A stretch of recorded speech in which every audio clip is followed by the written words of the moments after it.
إن الحمد لله نحمده ونستعينه ونستغفره ونعوذ بالله من شرور أنفسنا ومن سيئات أعمالنا من يهده الله فلا مضل له ومن يضلل فلا هادي له وأشهد أن لا إله إلا الله وحده لا شريك له وأشهد أن محمدا عبده ورسوله يا أيها الذين آمنوا اتقوا الله حق تقاته ولا تموتن إلا وأنتم مسلمون يا أيها الناس اتقوا ربكم الذي خلقكم من نفس واحدة وخلق منها زوجها وبث منهما رجالا كثيرا ونساء واتقوا الله الذي تساءلون به والأرحام إن الله كان عليكم رقيبا يا أيها الذين آمنوا اتقوا الله وقولوا قولا سديدا يصلح لكم أعمالكم ويغفر لكم ذنوبكم ومن يطع الله ورسوله فقد فاز فوزا عظيما وإن خير الكلام كلام الله وخير الهدي هدي محمد صلى الله عليه وسلم وإن شر الأمور محدثاتها وكل محدثة بدعة وكل بدعة ضلالة وكل ضلالة في النار أما بعد. Donc aujourd'hui, alhamdulillah, c'est le cours numéro 23 dans les durus de l'Aqidat al-Wasitiyya avec l'explication du Cheikh Salih al-Fawzan. Et puis aujourd'hui, avant de commencer, j'aimerais juste mentionner un point au sujet d'une des attributs d'Allah subhanahu wa ta'ala qu'il s'est donné dans le Coran. Et j'ai entendu dernièrement un mubtadi' qui a mis un fichier audio sur internet et puis qui commençait à attaquer justement Ahl-Sunnah wal Jama'a et les gens qui suivent la voie des salafs, et il essaie de lancer des shubuhat sur certains points à propos de l'aqida des salafs. Et il disait par exemple que nous on a affirmé à Allah subhanahu wa ta'ala al-nisyan, c'est-à-dire l'oubli, d'accord? Et j'ai ramené donc des paroles des ulama à ce sujet-là, juste pour clarifier ce point, et puis après on commence tout de suite notre dars habituel. Donc, al-nisyan, il y a beaucoup de textes dans le Coran qui affirment ces choses, cet attribut-là, mais on va comprendre qu'en fait, il y en a des textes qui l'affirment, et il y en a des textes qui le nient. Et celui qui est affirmé, il a une signification, et celui qui est nié, il a une signification. Et donc, eux, qu'est-ce qu'ils font? Ils font pas la distinction entre ces deux significations-là. Et ils le mettent dans le même paquet, et puis ils disent comme, regardez, ces gens-là, ces salafis, ils affirment à Allah que Allah oublie ou des choses comme ça. D'accord? Donc, on va expliquer ça. Le cheikh, il dit donc, وَالدَّلِيلُ مِنَ الْكِتَابِ قَوْلُهُ تَعَالَى فَالْيَوْمُ نَنْسَاهُمْ كَمَا نَسُوا لِقَاءَ يَوْمِهِمْ هَذَا.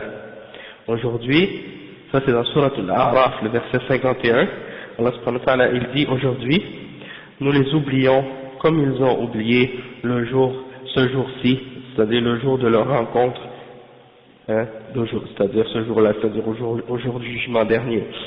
Comme ils ont oublié, eh ben nous on les oublie aussi. Allah subhanahu wa ta'ala, c'est ce qu'il dit. Après, il mentionne un autre verset dans Surat At-Tawbah, Nasullaha fanasiyahum, c'est-à-dire ils ont oublié Allah, alors Allah les a oubliés. Ça c'est le verset 67. Ensuite il mentionne un autre verset qui dit فَذُوقُوا بِمَا نَسِيتُمْ لِقَاءَ يَوْمِكُمْ هَذَا إِنَّا نَسِينَاكُمْ, c'est-à-dire écoutez au châtiment parce que vous avez oublié ce jour-ci, c'est-à-dire le jour de votre rencontre, alors nous aussi nous vous oublions. Inna nasinakum, certes nous vous oublions vous aussi. Ça c'est dans Surat Al-Sajda, le verset 14. Ensuite il mentionne un autre verset qui dit وَقِيلَ الْيَوْمَ نَنْسَاكُمْ كَمَا نَسِيتُمْ لِقَاءَ يَوْمِكُمْ هَذَا. Ça c'est Surat Al-Jathiyah, le verset 34, ça dit, et on dira, aujourd'hui on vous oublie, comme vous avez oublié ce jour-ci, qui est le jour de votre rencontre. Ok? Le jour où vous allez rencontrer Allah subhanahu wa ta'ala pour être jugé. Donc, ça c'est un hadith Et il y a un autre hadith, ça c'est une ayat, et il y a maintenant dans les hadiths quelques mentions de ça également, comme le hadith d'Abi Huraira rapporté par l'imam Muslim, qui dit au sujet de lorsqu'on va voir Allah subhanahu wa ta'ala, فيه أن الله يلقي العبد فيقول أظننت أنك ملاقي فقال لا فيقول أي الله عز وجل فإني أنساك كما نسيتني رواه مسلم. Donc c'est-à-dire au jugement dernier, Allah subhanahu wa ta'ala va dire à son serviteur, est-ce que tu pensais que tu allais me rencontrer? Et là il va répondre, il va dire non. Alors Allah subhanahu wa ta'ala va lui dire, alors je t'oublie comme tu m'as oublié. D'accord? وقال الإمام أحمد أما قوله فاليوم ننساكم كما نسيتم لقاء يومكم هذا يقول نترككم في النار كما نسيتم أي كما تركتم العمل للقاء يومكم هذا. Donc l'imam Ahmed il a dit dans son livre Ar-Rad, dans sa réfutation Ar-Rad al-Zanadiqa wal-Jahmiya, dans son livre dans lequel il a réfuté les hérétiques et les Jahmiya qui nient les attributs d'Allah, il a dit en ce qui concerne la parole d'Allah lorsqu'il dit aujourd'hui nous vous oublions comme vous avez oublié le jour de votre rencontre, alors ça veut dire on vous oublie, on vous abandonne dans le feu, c'est ça ce que ça veut dire, comme vous avez vous abandonné les actions pour votre jour de cette rencontre aujourd'hui. ويقول وقال ابن فارس في مجمل اللغة, c'est un des savants de langue, Ibn Faris, il dit dans son livre مجمل اللغة النسيان الترك قال تعالى نسوا الله فنسيهم. Donc النسيان c'est d'abandonner quelqu'un, de le laisser, ok, et c'est ça qu'il mentionne ensuite le verset, ils ont oublié Allah, alors Allah les a oubliés. Ensuite il mentionne les paroles du Cheikh Ibn Uthaymin, il dit سئل الشيخ ابن عثيمين في مجموع الفتاوى ورسائل, il dit السؤال التالي هل يوصف الله بالنسيان. La question c'est est-ce qu'on décrit Allah ou est-ce qu'on lui attribue l'attribut de l'oubli. Alors فأجاب حفظه الله تعالى بقوله للنسيان معنيان, il a répondu en disant il y a deux significations à l'oubli ou bien النسيان en arabe.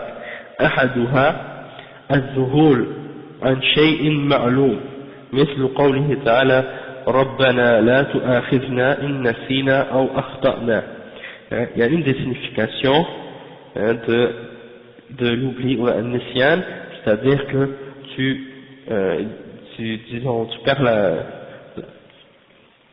tu sais pas que tu oublies quelque chose qui est connu, comme l'oubli qu'on connaît bien dans la langue, quand on dit oublier quelque chose. Exactement, passer à côté. Et il y a un verset comme dans le Coran, dans lequel c'est un dua que Allah nous a enseigné dans le Coran, qui dit notre Seigneur ne nous prend pas pour compte si on a oublié ou si on a fait une erreur. Inna sina ou akhta'na. Ok? Il a donné des exemples de ça. Donc, وعلى هذا فلا يجوز وصف الله بالنسيان بهذا المعنى على كل حال.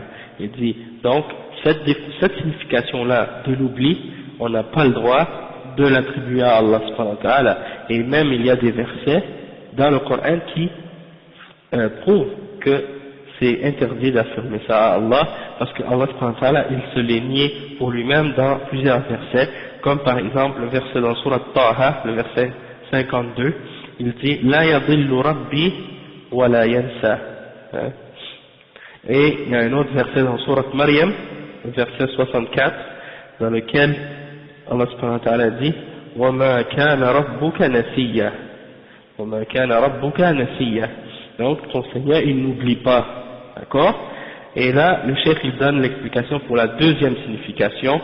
Il dit والمعنى الثاني للنسيان وعليكم السلام ورحمة الله والمعنى الثاني للنسيان الترك عن علم وعمد مثل قوله تعالى فلما نسوا ما ذكروا به فتحنا عليهم أبواب كل شيء ومثل قوله تعالى ولقد عاهدنا إلى آدم من قبل فنسي ولم نجد له عزما على أحد قولين فمثله après il mentionne d'autres versets et après il dit par exemple فذوقوا بما نسيتم لقاء هذا المعنى من النسيان ثابت لله سبحانه وتعالى مثل قوله فذوقوا بما نسيتم لقاء يومكم هذا إنا نسيناكم وقال تعالى في المنافقين نسوا الله فنسيهم إن المنافقين هم الفاسقون et les autres hadiths qu'on a mentionnés. Donc Allah subhanahu wa ta'ala quand il dit qu'il les oublie le jour où ils ont, comme eux ils ont oublié, Allah les oublie ce jour-là au jugement dernier, ça veut dire quoi? Ça veut dire qu'il les abandonne. Et donc il y a une différence dans la langue arabe lorsqu'on oublie quelque chose par, disons, par erreur ou disons, comme on a dit, quand on est distrait par quelque chose ou quand on a oublié quelque chose par distraction, ou bien quand on a oublié quelque chose dans le sens qu'on a fait exprès de l'oublier. Et dans ce cas-là, ça n'implique pas une imperfection, au contraire, c'est qu'on fait exprès justement pour abandonner quelque chose. C'est ça que ça veut dire, on le laisse et on l'abandonne, comme il a lui-même laissé tomber les actions et les bonnes œuvres. Et eux, ils font pas justement cette distinction-là, donc ils nient à Allah cet attribut-là, qu'il s'est attribué à Allah, se l'est attribué lui-même, mais dans un sens qui implique une perfection parfaite. Il n'y a rien qui ressemble à Allah subhanahu wa ta'ala, donc on doit croire en cet attribut-là pour Allah de la façon qui lui convient. Et le cheikh il dit وَتَرْكُهُ سُبْحَانَهُ وَتَعَالَى لِلشَّيْءِ صِفَةٌ مِنْ صِفَاتِهِ الفعلية الواقعة بمشيئته التابعة لحكمته. قال تعالى وتركهم في ظلمات لا يبصرون. وقال تعالى وتركنا بعضهم يومئذ يموج في بعض وقال تعالى ولقد تركنا منها آية بينة. Donc il mentionne le cheikh que le fait que Allah subhanahu wa ta'ala laisse ou abandonne des gens, et bien ça fait partie de ses attributs qui sont parmi ses attributs de ses actions qu'il fait selon sa volonté, il le fait quand il le veut et selon sa sagesse, comme il dit dans plusieurs versets, et on les abandonne dans les ténèbres sans être capable de voir. Ça c'est dans Surat al-Baqarah au tout début, dans la description des munafiqin. Donc alhamdulillah, donc je pense que ça clarifie bien comme il faut notre réponse à ce sujet-là pour les mubtadi'ah. Oui, donc le point qu'est-ce que tu as mentionné, c'est exactement ça. C'est-à-dire que al-nisyan, tout comme al-khad'a ou bien al-makr et ces attributs-là, ça fait partie des attributs qu'Allah subhanahu wa ta'ala utilise juste dans le sens de rétribution à égal, dans le sens que eux, la même façon qu'ils ont essayé de tromper les croyants, dans ce temps-là, Allah subhanahu wa ta'ala les a trompés en les égarant, de la même façon qu'ils ont voulu eux tromper les mu'minines. Donc Allah subhanahu wa ta'ala, il les punit, ou il fait que le châtiment les atteigne d'une manière qu'ils ne s'en aperçoivent même pas. Et c'est de cette façon-là qu'Allah ruse contre eux, ou bien fait des plans contre eux pour les punir sans même qu'ils s'en aperçoivent. Et ça fait partie de la force d'Allah subhanahu wa ta'ala et de sa perfection. Et donc il n'y a aucune imperfection dans le fait de décrire Allah par ces attributs-là lorsque c'est dans le moment d'une rétribution. Parce que quand quelqu'un est puni alors qu'il le mérite, eh ben, il n'y a pas d'injustice dans ces cas-là. Et Allah subhanahu wa ta'ala, on n'a pas le droit de dire qu'il est al-makir, ou bien al-qadir, ou bien al-nasi, ou des choses comme ça, parce que c'est pas des noms qu'il s'est donnés, mais on dit que lorsqu'il est en train de, quelqu'un a fait a essayé de tromper les mu'minines, ou a oublié Allah subhanahu wa ta'ala, et ben Allah, pour les punir, il les traitent de la même façon qu'ils ont traité la religion d'Allah subhanahu wa ta'ala et les mu'minines. Donc, et tout cela étant dit, on va continuer notre dars là où on était arrivé la dernière fois. On avait commencé à expliquer la dernière fois la position de Ahl Sunnati wal Jama'a par rapport aux autres sectes de la Ummah qui ont dévié, pour montrer que Ahl Sunnah wal Jama'a, elle est toujours, disons, au juste milieu dans la modération entre les deux extrêmes. Et donc on avait expliqué la position de Ahl Sunnati wal Jama'a au sujet des attributs d'Allah, et on a montré les deux extrêmes des Mu'attila et des Mushabbiha, ceux qui nient les attributs et ceux qui font ressembler Allah à sa création. Et on a dit que nous, on affirme sans faire ressembler Allah, et on nie les imperfections toutefois sans nier les attributs de perfection d'Allah. Donc on est épargné des deux extrêmes. Et on a montré maintenant aussi après la question dans Al-Qadar, on a dit qu'on est au juste milieu entre Al-Jabriya et Al-Qadariyya, ceux qui ont nié le pouvoir et puis la volonté d'Allah subhanahu wa ta'ala, et qui ont tout attribué ça aux serviteurs, et ceux qui ont nié complètement la volonté et la force des créatures, et qui ont dit que l'être humain ne fait rien, c'est Allah qui fait tout, et donc ça c'est les deux extrêmes. Et Ahl Sunnah wal Jama'a, entre les deux, on affirme que l'être humain a une volonté et une capacité de faire des choses, toutefois c'est toujours limité par la volonté et la toute puissance d'Allah subhanahu wa ta'ala, et ça on va y revenir en détail plus tard Inch'Allah.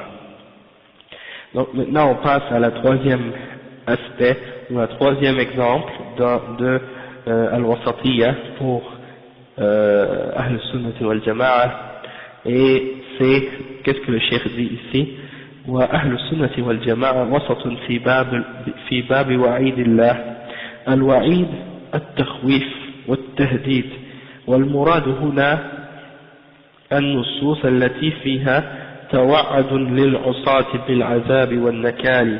وقوله بين المرجئة والوعيدية من القدرية وغيرهم، المرجئة نسبة إلى الإرجاء وهو التأخير، سموا بذلك لأنهم أخروا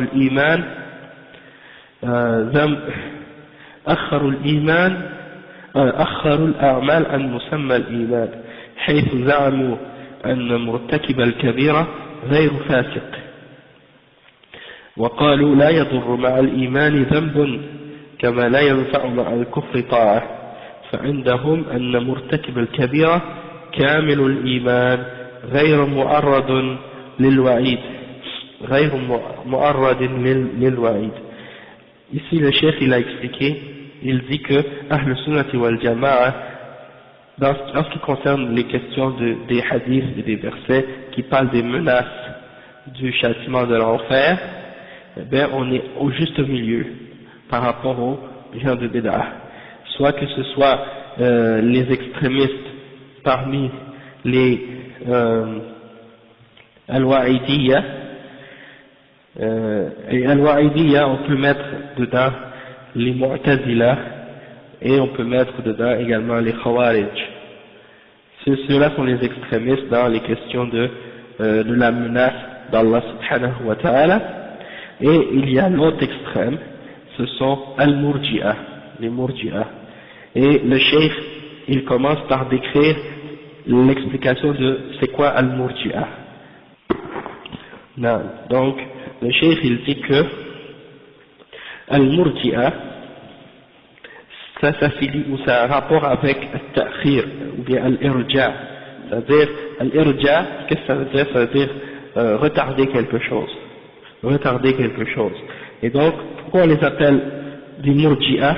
C'est parce qu'ils ont retardé les actions de leur foi, ou de qu'est-ce que signifie la foi. Ils ont dit, exclu les actions de la foi. Ils ont dit les actions ne font pas partie de la foi. D'accord?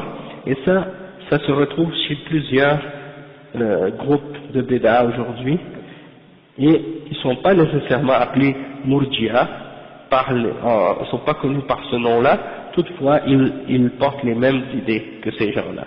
Tu les vois qui font tous les péchés, qui font n'importe quoi, ils font pas ce qui est obligatoire dans l'islam, toutefois ils s'imaginent qu'ils sont toujours des bons musulmans, parfaits, une bonne foi, et puis ils n'ont pas honte non plus de faire ce qu'ils font. Ils considèrent que c'est correct de faire des péchés et que même si tu fais des péchés, ça nuit pas tant que tu as l'iman dans le cœur. L'iman fil qalb, c'est ça ce qu'ils disent. Peu importe ce que tu fais, ta foi c'est dans ton cœur, c'est pas dans tes actions, c'est pas dans ta pratique. Hein? Il y a beaucoup de gens comme ça aujourd'hui qui disent ça. Hein? Comme s'ils te voient, si tu as une barbe, tu as une camise ou quoi, tu n'es pas plus musulman que moi. La foi c'est dans le cœur, c'est pas dans ta pratique. Donc, pour eux les actions ça fait partie de la foi. Donc, nous, en principe, qu'est-ce qu'on fait? On juge par l'apparence, on juge par l'extérieur. Parce que le prophète sallallahu alayhi wa sallam, il a dit qu'il y a dans le corps une partie que si elle est bonne, le reste sera bon. Et si elle est mauvaise, le reste sera mauvais. Et il a dit c'est le cœur. Donc si quelqu'un dit par exemple, moi, mon cœur est bon, j'ai la foi dans le cœur, eh bien ça doit être exprimé par des actions et par des paroles. Si par exemple tu prétends que dans ton cœur il y a de la foi, et qu'à l'extérieur on voit le contraire, ça prouve qu'il y a une contradiction entre qu'est-ce que tu prétends et la réalité, qu'est-ce qu'on observe. Donc en principe, Ahl-Sunnah wal Jama'a, on juge par l'apparence extérieure. Si qu'est-ce qu'on voit à l'extérieur c'est bon, on dit ce qu'on voit est bon. Toutefois, c'est Allah qui sait qu'est-ce qu'il y a dans le cœur. Hein? C'est pour ça que quand on demande à propos de quelqu'un, hein, quand on dit du bien de quelqu'un, le prophète sallallahu alayhi wa sallam il nous a enseigné de dire ahsibuhu kadhalik wa la uzakki ala Allah ahada. Je pense qu'il est bien, je pense de ça, de lui qu'il est bien, mais je peux pas parler à son sujet par-dessus Allah subhanahu wa ta'ala et dire du bien. C'est Allah seul qui sait réellement la vérité à son sujet, qu'est-ce qu'il a dans son cœur. Parce que c'est ça la différence entre le mu'min et le munafiq. Le munafiq, il a en apparence une apparence comme tous les autres mu'minines. Il prie, il jeûne, il fait la salat, il fait tout. Puis dans son cœur, il est kafir. Il ne croit pas en Allah, il ne croit pas en l'islam, il déteste les musulmans, il déteste l'islam. Donc ça prouve que, nous, Allah nous a pas ordonné de fendre le cœur des gens pour voir qu'est-ce qu'il y a dedans. Il nous a pas dit ouvrez les ventres des gens pour voir est-ce qu'ils ont la foi dans le cœur ou non. Il nous a seulement dit de juger l'extérieur. Wa alaykum salam wa rahmatullah. Si qu'est-ce qui est à l'extérieur est bon, on l'accepte, et son intérieur, c'est Allah qui va le juger. Mais si l'extérieur est mauvais, eh bien on ne l'accepte pas. On dit d'après ce qu'on voit. On dit d'après ce qu'on voit. Ahsibuhu kadhalik wa la uzakki ala Allahi ahada. Donc ça c'est l'exemple. Toutefois il y a des gens, c'est le contraire. Aujourd'hui, quand tu leur parles, tu leur dis par exemple, mon frère, pourquoi tu appliques pas cette règle de l'islam? Il dit, mon frère, pourquoi tu me juges? Pourquoi tu me juges? Mais mon frère, Allah il m'a ordonné de juger par le Coran et par la Sunna. Je ne peux pas juger ton cœur parce que je ne le vois pas. C'est quelque chose d'invisible. Si ta foi est dans ton cœur, c'est invisible, je ne peux pas le voir. Mais tes actions et tes paroles, je les vois. Et je vois qu'elles sont en contradiction avec qu'est-ce que Allah et son messager ont ordonné. Et le prophète sallallahu alayhi wa sallam, il nous a aussi ordonné de juger. Il a dit, Man ra'a minkum munkaran. Donc il a dit, celui d'entre vous qui voit un munkar, quelque chose qui est munkar, c'est quelque chose qui est contraire à la sharia, quelque chose qui est contraire au Coran et à la Sunna. Donc ça veut dire tu le vois, donc tu juges, parce que tu le vois avec tes yeux, donc tu dois faire quelque chose. Tu dois faire quoi? تغيره بيدك. Tu le changes avec ta main si tu peux. Mais si tu peux pas, avec ta bouche, avec ta langue. Avec ta main, ça peut être aussi les ulama qui écrivent des livres pour réfuter les gens de bid'ah et pour réfuter les kuffars et les mushrikins. Et aussi ça peut être le dirigeant quand il change mal dans la société avec l'autorité qu'il possède, ou bien un homme qui est père de famille, qui peut changer quelque chose de mal dans sa maison, des choses de ce genre. Hein? Tandis que l'inkar bil lisan, avec la langue, ben ça peut être donner une nasiha, ça peut être dire à quelqu'un quelque chose, quand il fait quelque chose de pas bien, tu lui dis avec gentillesse, avec douceur, dans le but de le faire revenir au bien. Puis il y a un autre exemple aussi qui est al-inkar bil qalb, c'est-à-dire, c'est-à-dire que tu détestes ce mal que tu vois ou cette contradiction-là dans ton cœur. Et ça c'est le minimum de la foi avec le cœur. Et ça, tout le monde est obligé de l'avoir.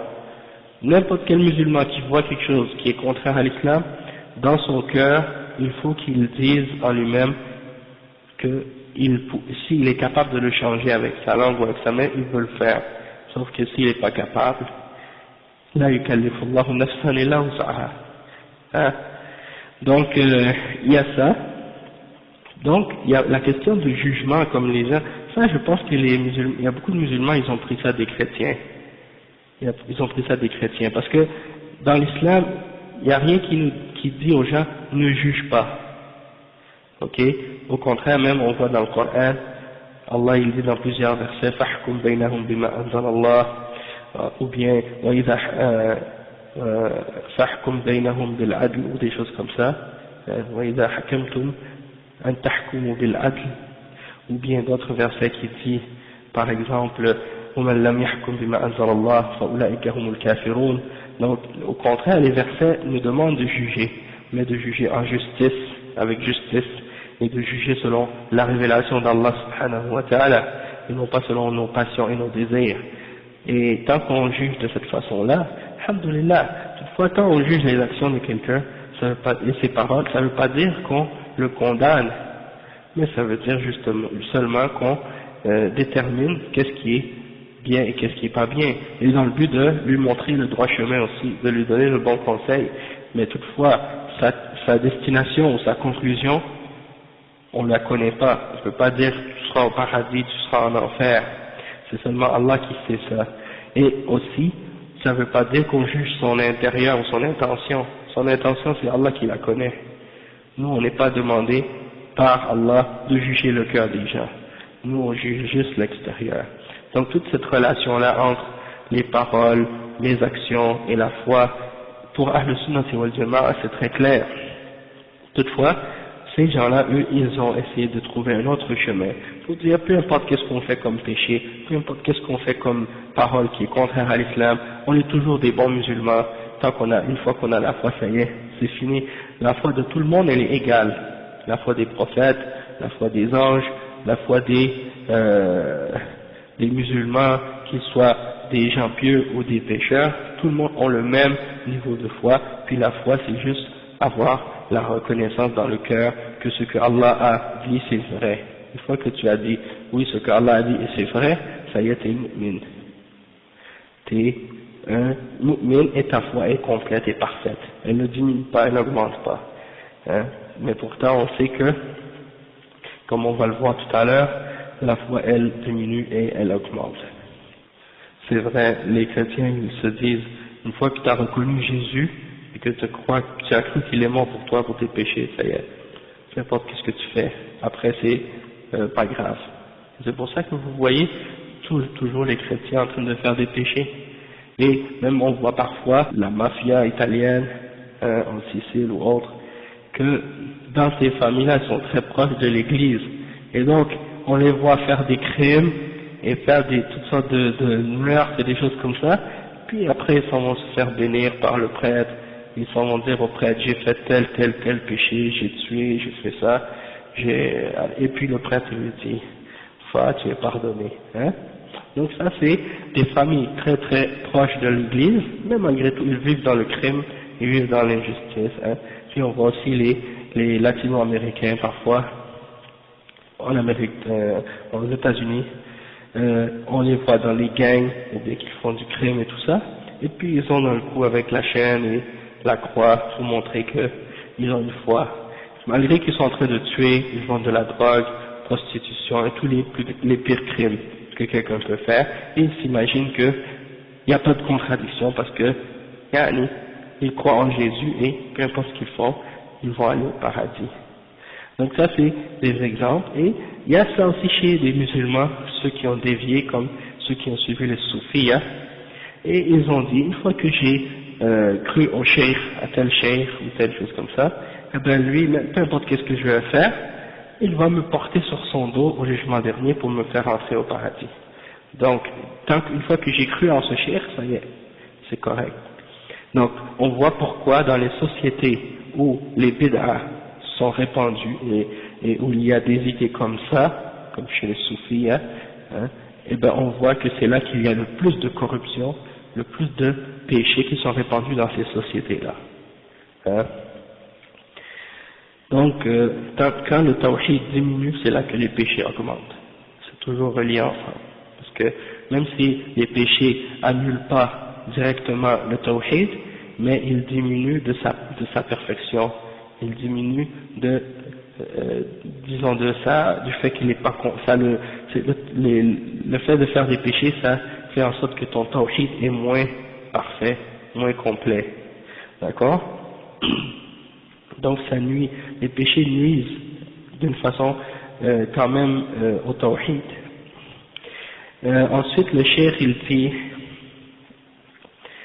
donc en décrivant les murji'a, il dit que ces gens-là, ils croient que peu importe qu'est-ce que tu fais comme grand péché, tu n'es pas un fasiq, tu n'es pas quelqu'un qui a disons sorti de la limite de la foi.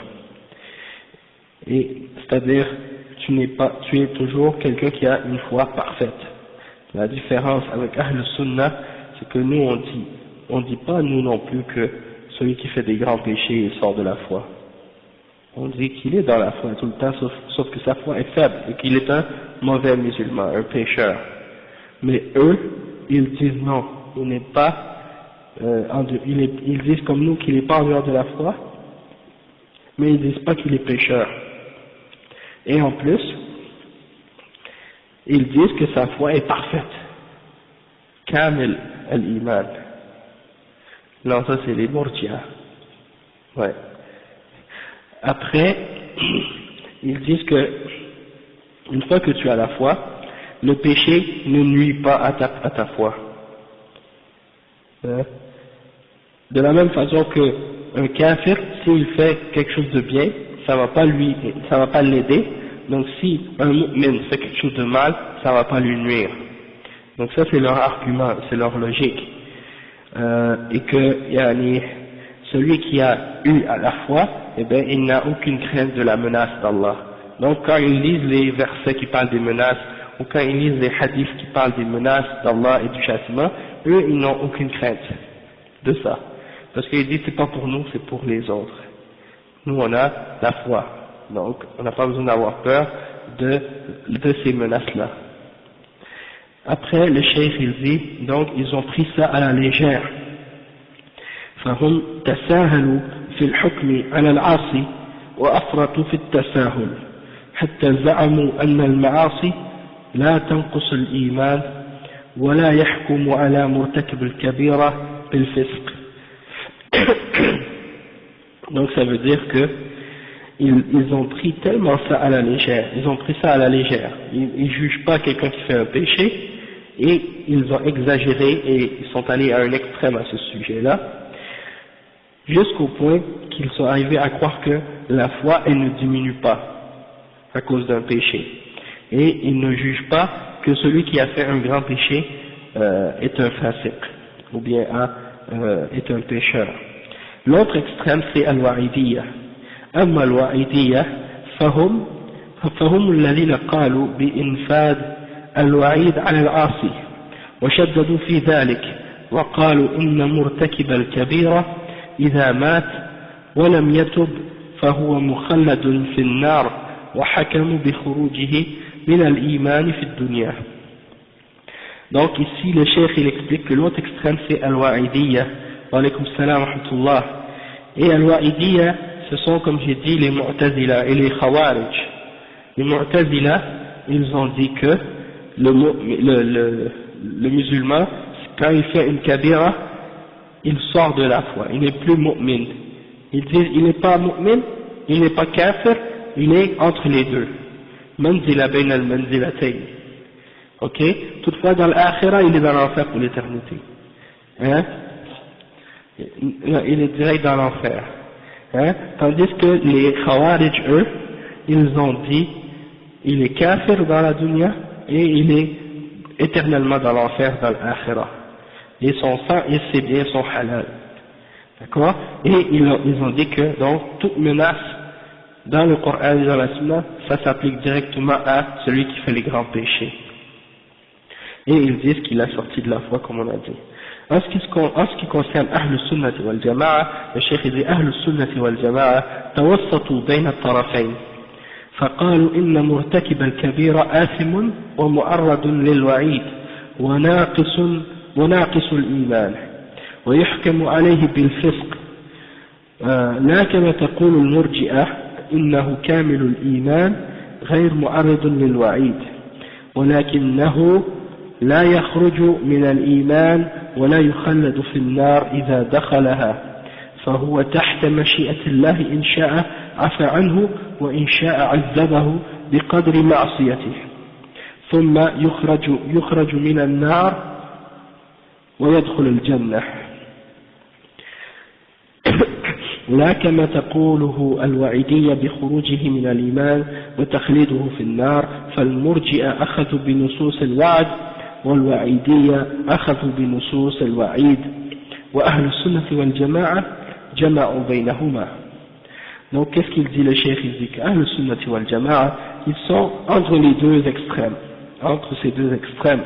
Ils ont dit que celui qui fait une kabira, un grand péché, il est pécheur et il mérite la menace, il mérite le châtiment, hein, et il est faible dans sa foi est faible, et on dit qu'il est fasiq, on dit qu'il a la caractéristique de fisq, d'accord, non pas comme les murji'a qui disent qu'il est plein une foi complète, hein, on ne dit pas qu'il a une foi complète, et qu'il n'est pas menacé par la menace, qu'il n'est pas, disons qu'il ne mérite pas la menace, mais toutefois on ne le fait pas sortir de la foi complètement, et on ne dit pas qu'il est complètement, éternellement dans l'enfer s'il rentre en enfer.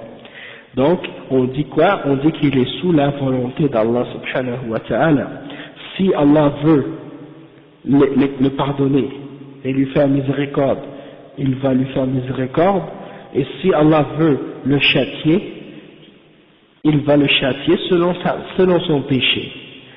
Puis il sortira de l'enfer et il entrera au paradis. Et non plus, on n'est pas d'accord avec les Wa'idiyya qui le font complètement sortir de la foi et qui disent qu'il sera éternellement dans l'enfer. Donc, les Murji'a ont pris les textes qui donnent la promesse d'Allah, la promesse du paradis, et les Wa'idiyya, eux, ont pris l'autre extrême, les textes qui parlent de la menace. Et Ahl Sunnati wal Jama'a, on a réuni ces deux textes, les textes qui parlent de la promesse et les textes qui parlent de la menace, et on les a acceptés tous les deux et on les a appliqués ensemble. Hein? Maintenant, le quatrième point, c'est le point de Al-Iman, Asma al-Iman wa ad-Din, c'est-à-dire au sujet des termes et des noms qu'on attribue aux gens, de la foi, de kufr, de iman et des choses comme ça, quand on les attribue aux gens. Et Ahl Sunnati wal Jama'a à ce sujet-là, il est encore dans le juste milieu, et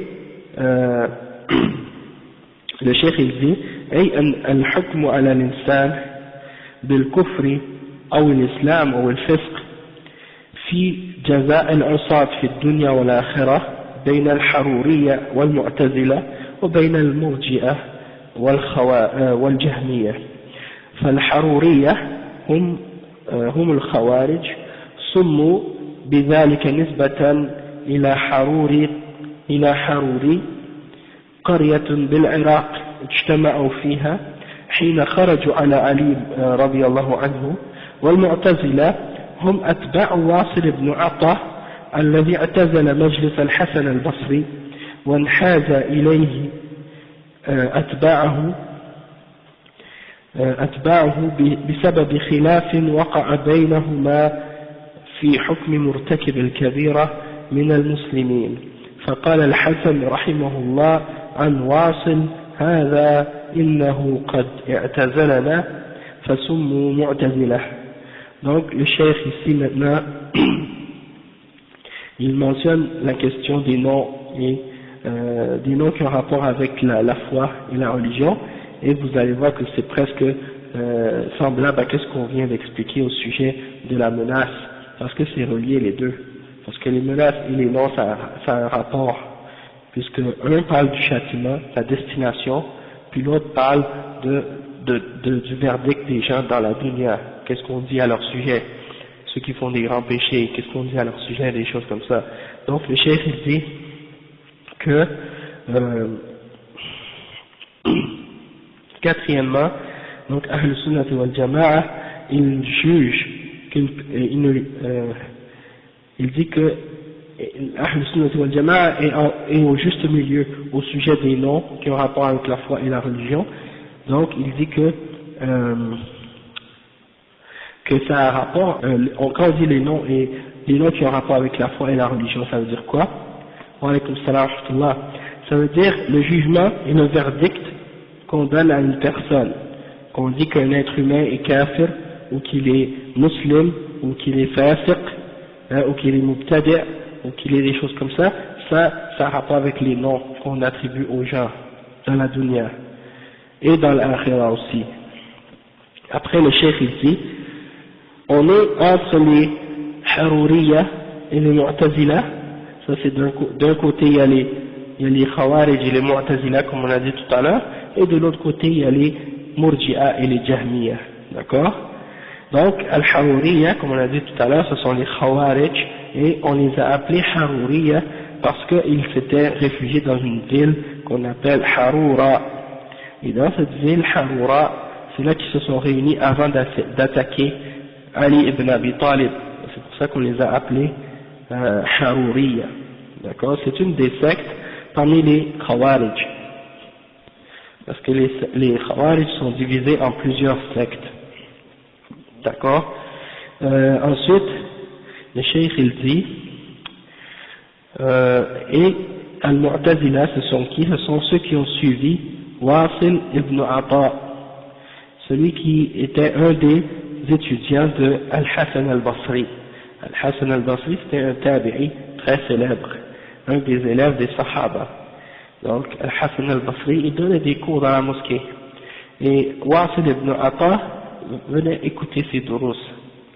Toutefois, un jour il a eu un désaccord avec lui au sujet des gens qui font des grands péchés. Alors Wasil ibn Ata, il n'a pas été d'accord avec Al-Hassan al-Basri, et il a dévié sur cette question-là, et il a commencé à s'écarter du cours de Wasil ibn Ata, il s'est assis à l'écart. À cause de ça, Al-Hassan al-Basri a dit, yani, Wasil ibn Ata s'est écarté, et à cause de ça on les a appelés Al-Mu'tazila, ceux qui se sont écartés, hein? C'est pour ça qu'on les appelle comme ça. Après le cheikh il dit, فمذهب الخوارج والمعتزلة في حكم مرتكب الكبيرة من المسلمين مذهب متشدد حيث حكموا عليه بالخروج من الإسلام. ثم قال المعتزلة إنه ليس بمسلم ولا كافر بل هو بمنزلة بين المنزلتين. وقال الخوارج إنه كافر، واتفقوا على أنه إذا مات على تلك الحال أنه خالد مخلد في النار. وقبلته المرجئة والجهمية فتساهلوا في حكم مرتكب الكبيرة وأفرطوا في التساهل معه وقالوا لا يضر مع الإيمان معصية لأن الإيمان عندهم تصديق القلب فقط أو مع نطق اللسان على خلاف بينهم ولا تدخل فيه الأعمال فلا يزيد بالطاعة ولا ينقص بالمعصية فالمعاصي لا تنقص الإيمان ولا يستحق صاحبها النار إذا لم يستحلها. Le cheikh il a expliqué exactement la même chose que ce qu'on a expliqué tout à l'heure. Donc, on va juste expliquer la dernière partie où le cheikh explique, il dit que les Murji'a, ils ont dit que si tu fais un péché, donc il a résumé que les Khawarij et les Mu'tazila, ils disent que quelqu'un qui fait un grand péché, il est kafir dans cette dunya et que dans l'au-delà il va aller en enfer pour l'éternité, sauf les Mu'tazila, ils disent que dans la vie présente il n'est ni mu'min ni kafir. Et il a parlé ensuite des Murji'a et des Jahmiya, il a dit que ceux-là ils croient que si tu fais un péché ça ne nuit pas à ta foi, et ils disent que de croire c'est juste, d'avoir l'iman c'est juste de dire dans ton cœur je reconnais que c'est vrai, qu'est-ce que Dieu a dit, qu'est-ce que le prophète a dit, je crois que je reconnais que c'est vrai. Si tu dis ça dans ton cœur ça a été croyant, peu importe qu'est-ce que tu fais comme action, même si tu fais rien de qu'est-ce qui est obligatoire, même si tu fais tout de qu'est-ce qui est obligatoire, même si tu fais tout de ce qui est interdit, tu fais rien de ce qui est obligatoire comme la salat, Somme, le hajj, tout ça, et tu fais rien, tu fais tout ce qui est interdit, alors pour eux c'est pas grave. Tant que tu as reconnu dans ton cœur que c'est vrai, tu es mu'min.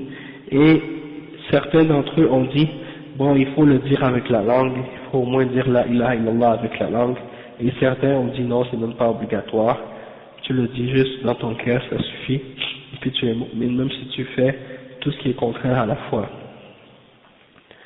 Donc ils ont dit que les actions, sont tous d'accord pour dire que les actions font pas partie de la foi, et que la foi n'augmente pas et ne diminue pas avec les péchés, et ils disent que les péchés ne font pas diminuer la foi, et que la personne qui les fait ne mérite pas l'enfer, sauf si elle le rend halal.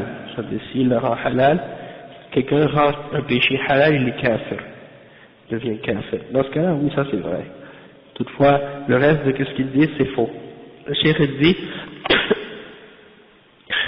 وأهل السنة والجماعة توسطوا بين الفرقتين فقالوا إن العاصي لا يخرج من الإيمان لمجرد المعصية وهو تحت مشيئة الله إن شاء الله عفى عنه وإن شاء عذبه في النار ولكنه لا يخلد فيها كما تقول الخوارج والمعتزلة والمعاصي تنقص الإيمان ويستحق صاحبها دخول النار إلا أن يعفو الله عنه ومرتكب الكبيرة يكون فاسقا ناقص الإيمان لا كما تقول المرجئة إنه كامل الإيمان والله أعلم.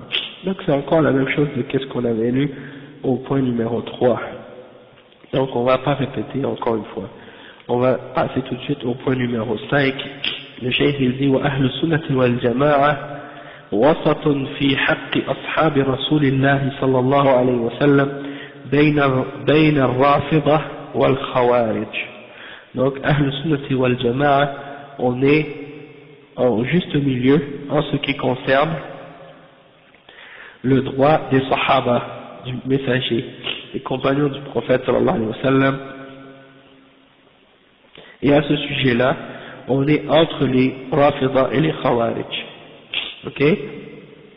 Les Rafida, ce sont les Shia, une des sectes parmi les Shia. Et eux, ils insultent les Sahaba, et ils les déclarent kuffar. Et l'autre extrême, c'est les Khawarij, ceux qui eux, ils prennent les armes contre les Sahaba et également, bon, ils les déclarent kuffar, mais pour d'autres raisons. Il y a les Rafida qui, par exemple, prennent Ali et ils l'élèvent à un niveau comme si c'était un dieu ou bien un demi-dieu, ils lui donnent des attributs presque divins. Et il y a les Khawarij qui le déclarent kafir. Donc on voit il y a deux extrêmes ici, et puis Ahl Sunnah wal Jama'a, on est au juste milieu à ce sujet-là. Le cheikh il dit donc الصحابي هو من لقي النبي صلى الله عليه وسلم مؤمنا به مات على ذلك والرافضة اسم مأخوذ من الرفض وهو الترك سموا بذلك لأنهم قالوا لزيد بن علي ابن الحسين تبرأ من الشيخين أبي بكر وعمر فأبى وقال معاذ الله فرفضوه فسموا رافضة. Le cheikh il dit que un sahabi premièrement c'est quoi, ou c'est qui est-ce qu'on décrit comme étant un sahabi ou bien un compagnon du prophète sallallahu alayhi wa sallam? C'est toute personne qui a qui a rencontré le prophète sallallahu alayhi wa sallam et qui a cru en lui et qui est mort mu'min, hein? Donc c'est ça un sahabi. Et le chef il dit que Ar-Rafida c'est un des noms pour les sectes des Shia, une des sectes parmi les sectes des Shia, et c'est ce qu'on appelle aujourd'hui Al-Ithna Ashriya, c'est-à-dire les 12, ceux qui suivent les 12 imams. Aussi on les appelle Al-Imamiyya, ceux qui suivent les imams. Et, non, ils sont tous morts. Ils sont plus morts, ça fait plus que 1200 ans. Ensuite, ils les appellent aussi, ces imams-là, c'est les 12 parmi les premiers descendants de Ali ibn Abi Talib, ok, radiyallahu anhu. Donc, les Rafidah, comme je disais, on les appelle aussi Al-Ja'fariya, et donc ça c'est plusieurs de leurs noms, et on les appelle par ces différents noms-là. Et ça c'est un des groupes les plus extrémistes parmi les groupes des Shia, et ce sont des kuffars. Ce sont des kuffars pour différentes raisons. Premièrement parce qu'ils insultent les Sahaba et qu'ils les déclarent kuffars. Et ça c'est contraire au Coran. Et l'imam Malik, il les a déclarés kuffars à cause de ça justement. Il a mentionné la preuve dans Surat Al-Fath, liyarida bihim al-kuffar, c'est-à-dire pour mettre la colère dans les kuffars. Donc, c'est-à-dire en parlant des Sahaba, Muhammad Rasulullah, والذين معه أشداء على الكفار رحماء بينهم, puis après il dit يعجب الزراع ليغيظ بهم الكفار. Donc c'est-à-dire pour mettre la colère en les kuffars, quand les kuffars voient les sahaba, ça met la rage dans le cœur des kuffars, de les voir comment Allah les a décrits. Donc toute personne qui a de la rage dans son cœur contre les sahaba fait partie des kuffars. Et l'imam Malik a utilisé ce verset-là comme une preuve. Également, les preuves que ce sont des kuffars à cause de ça, c'est qu'Allah subhanahu wa ta'ala a dit qu'il est satisfait des sahaba. Allah il dit لَقَدْ رَضِيَ اللَّهُ عَنِ الْمُؤْمِنِينَ إِذْ يُبَايِعُونَكَ تَحْتَ الشَّجَرَةِ. Allah a été satisfait des croyants lorsqu'ils ont donné un serment d'allégeance sous l'arbre, Bay'at al-Aqaba. Et également des versets comme par exemple qui dit والسابقون الأولون من المهاجرين والأنصار والذين اتبعوهم بإحسان رضي الله عنهم ورضوا عنه. Les tout premiers croyants qui ont précédé les autres dans la foi parmi les muhajirin, ceux qui ont cru à Mecca au tout début et qui ont souffert et qui ont fait la hijra, les muhajirin, et après al-ansar, ceux qui étaient al-Madina qui ont cru au prophète sallallahu alayhi wa sallam, radiyallahu anhum. Et ceux qui les ont suivis dans le bien, Allah est satisfait d'eux et eux sont satisfaits de lui. Donc comment tu vas dire après ça que ce sont des kuffars? Et il y a d'autres preuves de ça aussi, il y a d'autres versets et d'autres exemples qui prouvent que celui qui déteste les sahaba il est kafir, dans ce sens-là, d'accord? Parce que Ali il n'était pas shia, il était sur la voie du prophète Muhammad sallallahu alayhi wa sallam, d'accord? Et la plupart de ces imams-là, ils n'étaient pas comme qu'est-ce que les chiites leur attribuent. Les descendants d'Ali, ils n'étaient pas des chiites, beaucoup d'entre eux, c'est des mensonges qu'ils inventent à leur sujet. Je pense que les chiites, c'est parmi les plus menteurs, parmi les sectes. D'accord? C'est pour ça. Donc, beaucoup d'entre eux, ils mentent souvent à propos de, par exemple, Ja'far al-Sadiq. Tu vois dans leur livre, ils mentionnent Qala l'imam Ja'far al-Sadiq. Et puis ils inventent n'importe quel mensonge. Parce que dans leur hadith, en général, il n'y a même pas de chaîne de narrateur. C'est juste Qala l'imam Fulan. L'imam a dit. C'est ça leur livre de hadith. Ils n'ont pas de chaîne de narrateur, et puis c'est pas retourné au prophète sallallahu alayhi wa sallam, c'est retourné à leurs imams. Et si vous voyez leur livre, leur plus grand livre de référence, c'est un livre qui s'appelle Usul al-Kafi. Et c'est toutes les paroles de leurs imams. Très peu de hadiths. Et même les hadiths, ils n'ont pas d'isnad. Hein? Parce qu'ils croient que leurs imams sont des êtres infaillibles qui ont une connaissance de toutes choses. Donc, ils n'ont pas besoin de retourner au prophète sallallahu alayhi wa sallam pour connaître une connaissance, ils le savent par eux-mêmes. Wa alaykoum salam wa rahmatullah. Et aujourd'hui, beaucoup de gens se laissent tromper par les Rafida, les Chiites, à cause des événements politiques. Les Chiites, c'est des manipulateurs. Ils utilisent les événements politiques pour tromper les gens, pour leur montrer qu'ils sont courageux et qu'ils n'ont pas peur des Américains et des autres comme ça, alors qu'ils sont plus kuffars que les Américains. Ok? Quand il y avait la fitna au Liban, hein, quand il y avait les problèmes au Liban, c'est la même chose. Beaucoup de musulmans supportaient Hezbollah, en réalité, on ne doit pas les appeler Hezbollah parce que ce ne sont pas le parti d'Allah, c'est le parti plutôt du shaitan. C'est des gens qui adorent les tombes. Hein, c'est vrai, c'est le parti du shaitan. Wallahi, ces gens-là, qu'est-ce qu'ils font comme religion? Ça n'a rien à voir avec la religion d'Allah. Leur religion, c'est l'adoration des tombeaux et des morts. Chaque fois qu'il y a un homme qui est mort, ils construisent sur sa tombe un gros monument ou un truc, et ils vont là-bas pour prier auprès de la tombe. Et ils les décorent, et ils font toutes sortes de cérémonies, ils font des tawaf autour de cet endroit-là. À chaque année, ils vont par milliers, ils vont faire des pèlerinages à Najaf et à Karbala, et maintenant on le voit encore plus en Irak, qu'est-ce qu'ils font.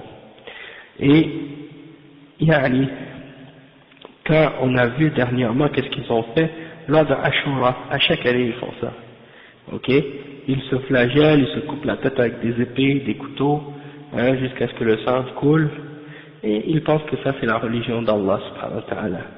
Donc ça c'est des exemples, mais il y a encore d'autres choses, et tout ça c'est des choses qui montrent comment c'est des gens qui ont pour fondement le kufr et le shirk, d'accord? Donc il ne faut pas se laisser tromper par les discours politiques des gens, parce que les communistes aussi ils détestent les Américains, ils ont un discours, hein? Ouais, c'est ça. Il y a plein d'autres kuffars, communistes, socialistes qui détestent les Américains et je sais pas quoi d'autre. Est-ce que ça veut dire qu'ils sont sur la vérité? Hein? Donc ça veut rien dire tout ça. C'est de la poudre aux yeux qu'on nous lance pour nous tromper en réalité, parce que la vérité c'est de suivre le Coran et la Sunna, et peu importe qui vient avec, parce qu'il y en a qui disent ouais mais ils disent la ilaha illallah, ils font la prière, les femmes portent le hijab, hein, des choses comme ça, donc ils disent comment tu peux dire que ce sont des kuffars? Oui, mais après ils adorent autre que Allah. Quand ils invoquent, ils crient quoi? Ils crient Ya Ali, Ya Hussein, Ya Fatima, il y a des noms de leurs imams, hein, ils les invoquent en dehors d'Allah, ils cherchent leur secours en dehors d'Allah quand ils ont une détresse. Ce sont des hommes qui sont morts et enterrés, ils ne peuvent rien faire pour eux, toutefois ils les prennent comme des dieux en dehors d'Allah subhanahu wa ta'ala. Et également, et ça fait partie de leur aqidah, que le Coran qu'on a aujourd'hui, c'est pas le vrai Coran. Eux ils disent que c'est pas le vrai Coran. Hein? Mais ça on va revenir à ça, Inch'Allah. Peut-être on va faire un cours seulement sur les chiites. Parce qu'on a fait ça pour les soufis, Hein? Puis là, Inch'Allah, aussitôt qu'on a terminé, on va faire un cours spécial juste sur les Shia Rafida. D'accord? Inch'Allah. Donc, le chef il dit pourquoi on les a appelés Rafida, c'est parce que ils ont refusé, ou bien ils ont abandonné. Ils ont abandonné qui? Ils ont abandonné un des petits-fils de Ali ibn Abi Talib. C'est qui? C'est Zayd ibn Ali ibn al-Hussein. C'est Zayd ibn Ali ibn al-Hussein. Ils sont allés le voir pour lui donner le bay'ah. Ils sont allés le voir pour lui donner le serment d'obéissance. Zayd, il s'appelle Zayd ibn Ali ibn Hussein ibn Ali ibn Abi Talib. C'est ça. C'est ça. Lui, il est le fils d'Ali, le fils de Hussein. Ouais, Ali c'est son père, ok. Mais Ali c'est pas Ali ibn Abi Talib. C'est Ali, fils de Hussein. Ouais. Et après, Hussein c'est lui le fils d'Ali ibn Abi Talib. Tu comprends? Ouais, les gens de l'Irak, c'est eux qui lui ont coupé la tête. Ouais, c'est une histoire, on reviendra là-dessus, Inch'Allah. Bon, qu'est-ce qu'ils ont fait avec Zayd ibn Ali, ibn Hussein? Eh ben, ils sont allés le voir, puis ils ont demandé ils lui ont dit, désavoue-toi de Abu Bakr et de Omar. Hein? Désavoue-toi d'eux, dis que tu les déclares kuffar et que tu ne crois pas en eux. Tu les suis pas, etc. Tu acceptes pas d'eux. Et il a refusé. Zayd, il a refusé ça. À cause de ça, ils l'ont refusé. Ils l'ont rejeté. Alors on les a appelés des Rafida à cause de ça. Après, le cheikh il dit, non, à cause de ça, Zayd ne fait pas partie de leurs imams. D'accord? Et à travers l'histoire des 12 imams, par exemple, on va dire, dans certaines générations, il y avait plus qu'un frère. Il y avait des fois 2 ou 3. Donc eux, ils allaient voir un, quand un n'acceptait pas, ils allaient voir l'autre frère. Et donc, qu'est-ce qui est arrivé à certains moments, c'était que une secte Shia acceptait un, et l'autre secte Shia acceptait un autre. Et là, ça faisait une nouvelle secte Shia. Donc, c'est comme ça que souvent, c'est pour ça qu'il y a des centaines de sectes Shia, à cause de, justement, le fait que chacun, il suit un descendant différent de Ali. D'accord? Abdullah ibn Saba, oui, c'est un juif. C'est lui qui a fondé c'est lui qui est à l'origine des Shia. Et c'est lui qui a répandu ces idées-là à travers les gens à l'époque, et puis ça s'est propagé, et puis après la mort de Hussein, là ça a pris encore plus d'ampleur. D'accord? Donc qu'est-ce qu'il dit le cheikh? Il dit madhabuhum fi sahaba, في صحابة رسول الله صلى الله عليه وسلم أنهم غلوا في علي رضي الله عنه وأهل البيت وفضلوهم على غيرهم ونصبوا العداوة لبقية الصحابة خصوصا الخلفاء الثلاثة أبا بكر وعمر وعثمان رضي الله عنهم وسبوهم ولعنوهم وربما كفروهم أو كفروا بعضهم وقابلهم الخوارج فكفروا عليا رضي الله عنه وكفروا معه كثيرا من الصحابة وقاتلوهم واستحلوا دماءهم وأموالهم. Donc le cheikh il dit que leur voix, la voix des Khawarij était Rafida au sujet des Sahaba, c'est que par exemple les Rafida ils ont exagéré au sujet de Ali et au sujet de Ahlul Bayt, c'est-à-dire les proches du prophète sallallahu alayhi wa sallam et les parents de la famille du prophète sallallahu alayhi wa sallam. Ils les ont préférés aux autres Sahaba. Ils ont dit nous on prend juste notre religion de ces gens-là, de ceux qui sont proches de la famille du prophète sallallahu alayhi wa sallam. Et ils ont détesté et opposé tous les autres sahaba. Et en particulier les trois premiers khulafa, Abu Bakr, Omar et Osman, radiyallahu anhum. Et ils ont insulté les autres.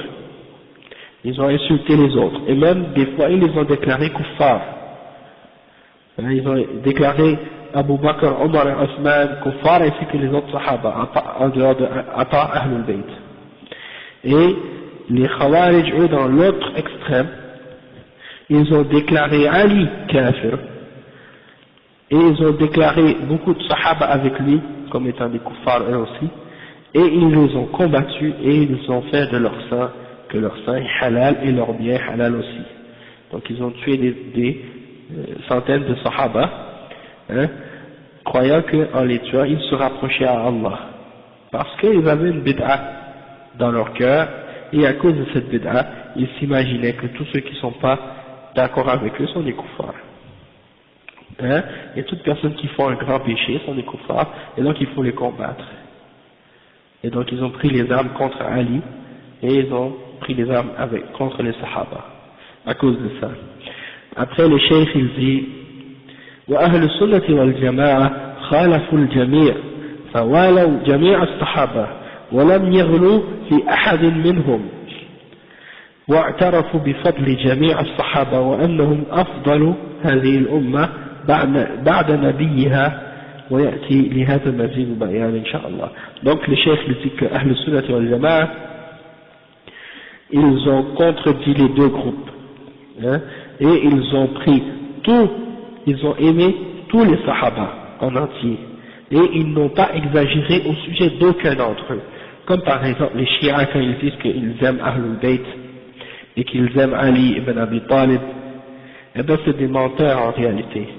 Parce que pour eux les aimer ça veut dire que tu dois les adorer et les prendre pour des dieux et des intercesseurs entre toi et Allah. Et donc si tu fais pas le shirk avec eux, ils prétendent que tu n'aimes pas Ahlul Bayt.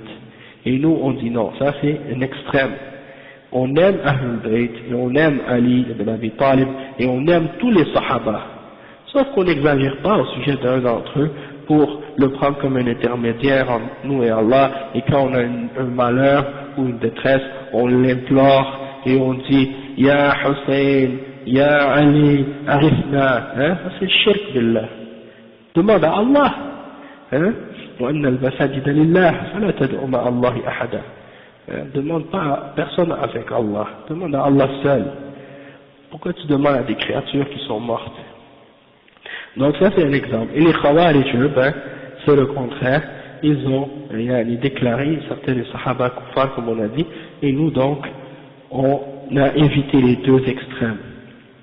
On a évité les deux extrêmes et on reconnaît le bien de tous les Sahaba, et certains parmi eux, ils se permettent d'insulter Yazid et d'insulter par exemple Muawiyah et d'insulter Abu Bakr et Omar. Subhanallah. Donc c'est pour ça que je vous dis, c'est les Rafidah détestent les Sahaba en général. Et puis donc quand j'ai parlé de Muawiyah, c'est pour donner un exemple. Les Sahaba, les ulama, ils ont dit Muawiyah, c'est la porte des Sahaba. Dans le sens que celui qui se permet de l'insulter lui, eh bien ça y est, il peut insulter tous les autres. Parce que c'était celui qui a écrit la révélation. Et c'est celui qui, Muawiyah, il était un des scribes qui écrivait la et il était le frère de al-Mu'minin Habiba, c'était son frère. Et donc, il a beaucoup de biens, il a beaucoup de fadaïl. C'était un des premiers, c'est un des premiers qui a combattu sur la mer, qui a fait le djihad sur la mer. Et le prophète sallallahu avait donné une prédiction à ce sujet-là. Exactement. Comme le frère dit, ceux qui nous ont transmis le Coran, c'est eux qui nous ont transmis, ceux qui nous ont transmis le hadith, c'est eux qui nous ont transmis le Coran. Et donc, comme le frère il dit, eux, en réalité, comme les chiites, s'ils attaquent les sahaba, s'ils insultent les sahaba, c'est en réalité pour détruire l'islam. Parce que c'est notre lien, les Sahaba sont notre lien entre le prophète sallallahu alayhi wa sallam, entre nous et le prophète sallallahu alayhi wa sallam. C'est eux les Sahaba qui ont transmis la religion à ceux qui sont venus après. Donc si tu réussis à discréditer les Sahaba, eh ben ça y est, il ne reste plus de lien entre nous et le prophète sallallahu alayhi wa sallam, donc il ne reste plus d'islam, il ne reste plus de religion dans ce cas-là. D'accord? Et donc ça c'est un moyen. Et comme le frère il dit, c'est les Perses, il y en a beaucoup parmi les Perses, les Majous, ceux qui croyaient, qui adoraient le feu. Et ben ces gens-là, quand ils ont vu que les musulmans sont venus et qu'ils ont écrasé complètement leur civilisation et leur société, et qu'ils ont établi l'islam dans leur pays, certains d'entre eux, ils ont utilisé justement la secte des Chiites pour essayer de combattre l'islam par l'intérieur. Hein? Et donc c'est pour ça qu'on voit que ces gens-là se sont divisés et qu'ils ont essayé de faire la fitna entre les musulmans. Parce que quand tu regardes bien comme il faut leur religion, et que tu étudies comme il faut leurs enseignements, tu vois que c'est une religion complètement opposée à l'islam.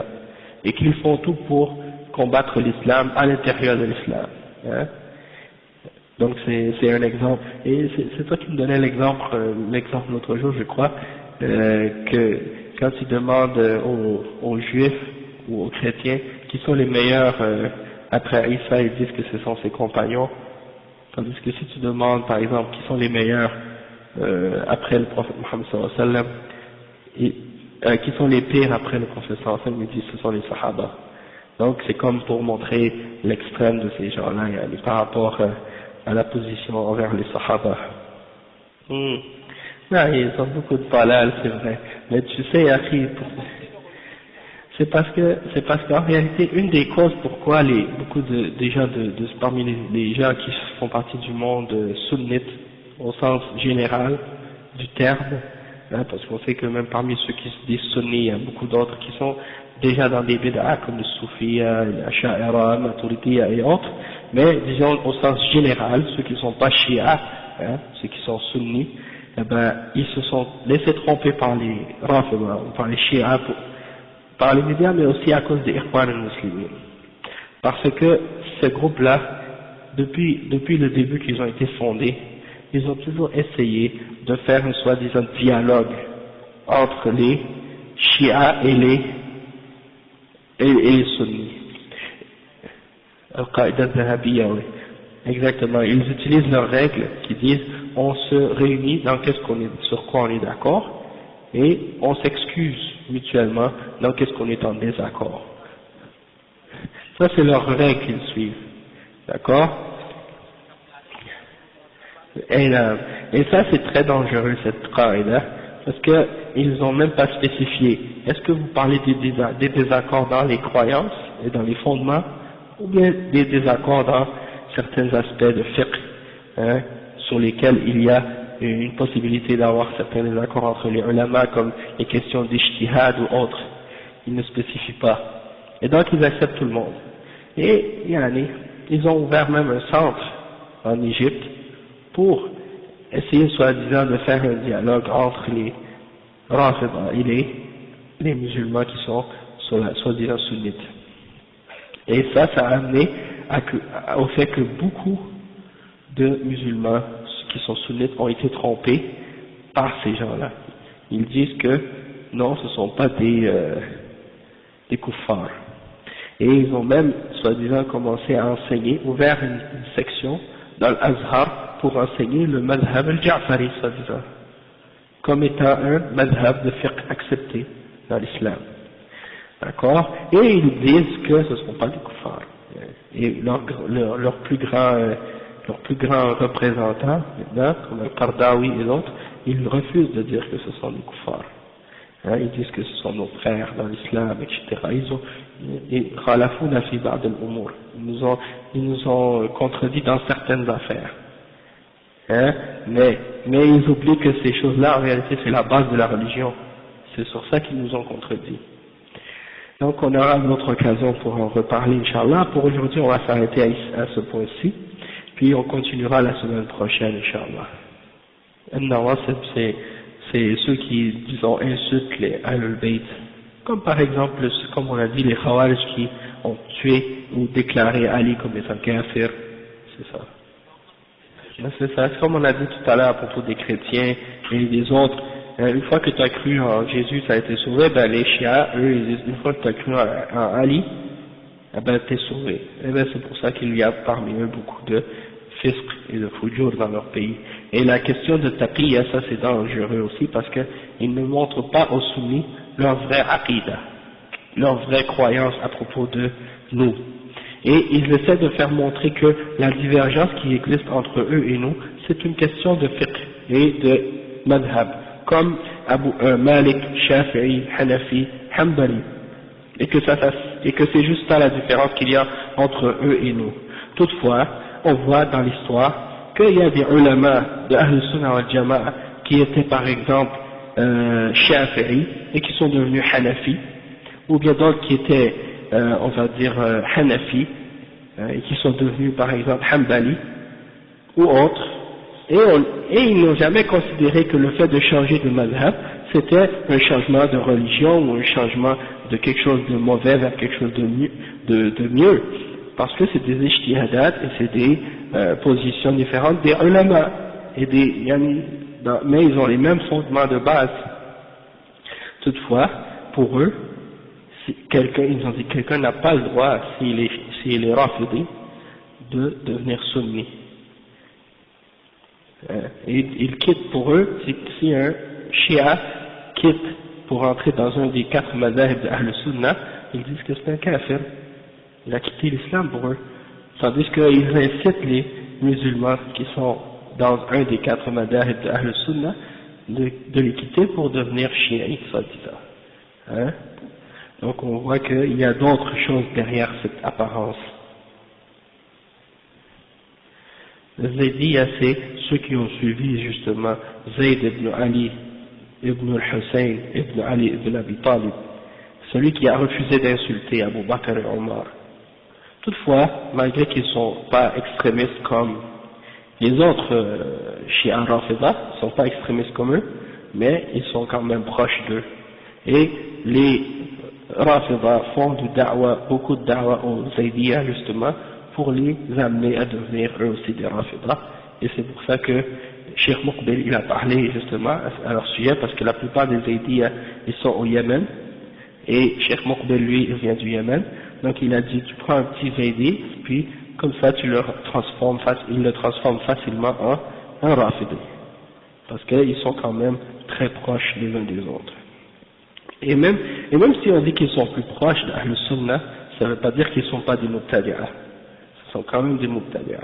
Du fait qu'ils préfèrent Ali à Abu Bakr et Omar et Osman. Hein? Ça c'est déjà une bid'a.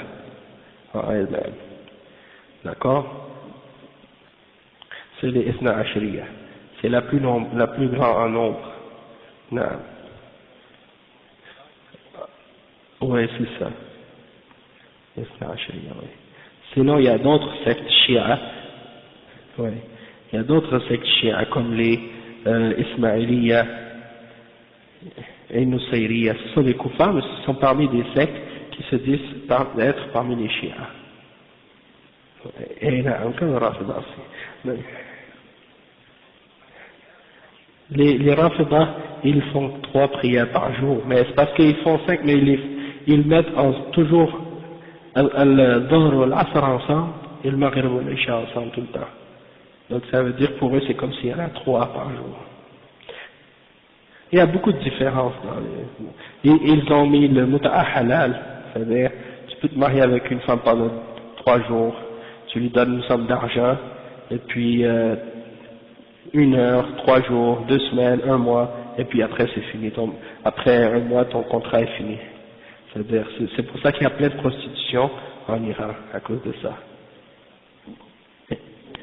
On va s'arrêter ici.